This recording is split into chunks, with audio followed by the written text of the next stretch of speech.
Então, a questão da latinização da administração romana era muito importante saber que a aristocracia romana utilizava, como já foi dito, o latim clássico, né? Como está o próprio termo sermo urbano. O latim usado na administração das províncias, né? Então ele foi responsável pela latinização, né? Já que o meio de comunicação nos contatos com a população latina e não latina e a língua oficial de todos os documentos. Então, como um país conquistador, né, ele tinha um domínio sobre, né, todas a questão administrativa de todo o império. Então, logicamente, como administração, normalmente eles utilizavam um latim mais polido, um latim mais refinado, que é tido como um latim clássico. E o restante da população, não. O restante da população era o latim vulgar, que é a língua comum do povo, né, que o povo falava. Outra questão, né, também do fator de latinização, são a questão das obras públicas. Estradas, abastecimentos de água, teatros, edifícios públicos, como fóruns, templos, basílicas, monumentos, bibliotecas, tudo isso era um ponto importante da latinização, de movimento. Sempre na questão de muita gente, como é o caso do comércio também.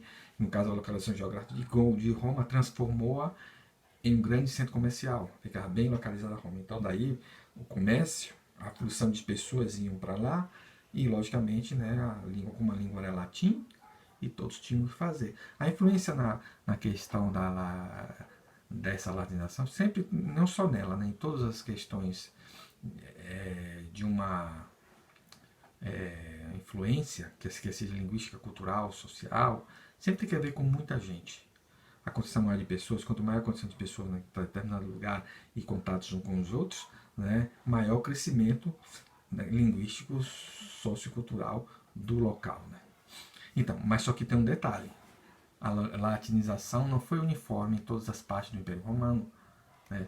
De acordo onde estava mais próximo de Roma, onde Roma estava mais presente, o exército estava presente, onde estava as pessoas, né, os colonos estavam ali, a latinização foi mais fluente, foi mais abrangente. Mas os lugares mais afastados do Império, mais longe, onde tinha pouca presença ou quase nenhuma presença romana, a latinização não foi bem eficaz.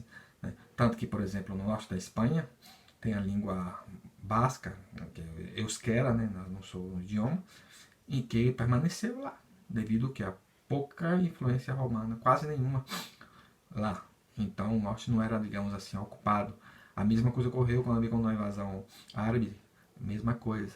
O processo da questão do arabismo lá também foi muito fraco devido a isso.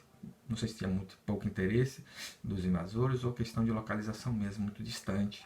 E também o Império já tinha muito com o que ocupar, preocupar-se, né, com outras áreas do que com suas fronteiras. Né? E isso, a difusão de latim e a romanização foi importante também. Eles exploravam economicamente a região, mas respeitavam a religião e permitiam o uso da língua materna em contatos entre si. Isso era um ponto positivo, né? E além do mais, tem o direito romano, que concedia a cidadania romana por etapas a todos os habitantes do império. Então, nessa exploração econômica, já o Império Romano estava presente, tinha direito a impostos e tudo mais, eles evitaram de criar problemas com os povos locais. Né? Principalmente questão de religião, eles não se metiam, cada um, você quer adorar seu Deus, você adora do seu jeito, sua religião é assim, adora assim. Você quer falar a sua língua? Pode falar. Né? Então isso aí trouxe uma certa paz ao império. Ao mesmo tempo teve uma certa, digamos assim, não, no caso, uma certa resistência, né, a assimilar o latim como língua oficial. Né? Então existia essa questão, porque os povos eram orgulhosos e cada um queria manter sua própria identidade. E a língua é uma das coisas que mantém mais identidade em relação né, a outros temas. Né? O direito romano é muito importante nesse aspecto, porque todos queriam ser cidadão romano para ter privilégios, né? Quer seja na política, quer seja no comércio, Os estudos em todos os aspectos eram importantes. Ele podia andar livremente por todo o Império Romano, arrumar trabalho em qualquer lugar, sem ter problemas nenhum com a autoridade romana. Então era um romano como outro qualquer.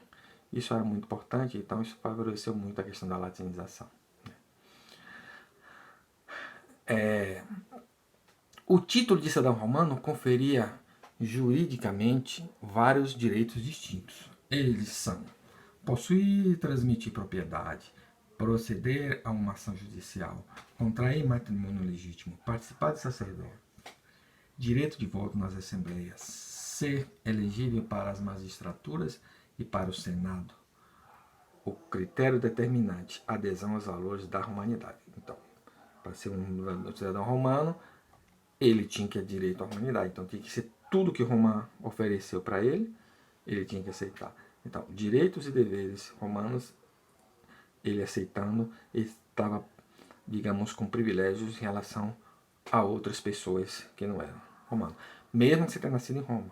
Então, é uma cidadania romana, algo que lhe dava direito a tudo. Como hoje, por exemplo, você vai para um país europeu, ou você vai para os Estados Unidos, qualquer país, e você vai como imigrante, você tem certo ser limitado em muitas coisas. Você pode ganhar, se você é turista, quase nada. Se você tem uma permissão para trabalho, um visto de trabalho, você já tem muitas vantagens, mas não tem todas. Mas se você é cidadão daquele país, você ganha a cidadania daquele país, aí você tem todas as vantagens que um nacional tem. Todas as vantagens. No caso, na Europa, se você é cidadão de algum país da Comunidade Europeia, você pode trabalhar em qualquer país membro da Comunidade Europeia. Sem nenhum problema. Você precisa de visto, sem precisar de nada. Então, a cidadania, esse modelo é o modelo romano que hoje em dia o mundo ocidental também e outros países adotaram também para, digamos assim, premiar aquelas pessoas que querem aquele país, que aceitam as condições e querem viver como cidadão do país, né? E nesse ponto havia também fontes de direitos romanos. Essas fontes eram a lei das 12 tábuas, que é a primeira compilação das leis romanas, depois os éditos dos magistrados, que eram decisões dos magistrados encarregados da jurisdição, que se transformaram em regras de direito, édito perpétuo de Adriano, uma codificação dos éditos dos antigos magistrados, e por último a obra de jurisconsultos, que são consultas jurídicas dos jurisconsultos romanos, considerados fontes de direito a partir de Adriano. Então vemos todas essas fontes em que o direito romano foi baseado nessas fontes para ter hoje o direito, no caso moderno, foi baseado em todas essas, no direito romano, que foi baseado nessas fontes, cada uma, desde a primeira até a última, né? O Baixo Império, que surge daí o Corpus Iuris Civilis, no contexto do Império Romano do Oriente, no caso do Império Bizantino.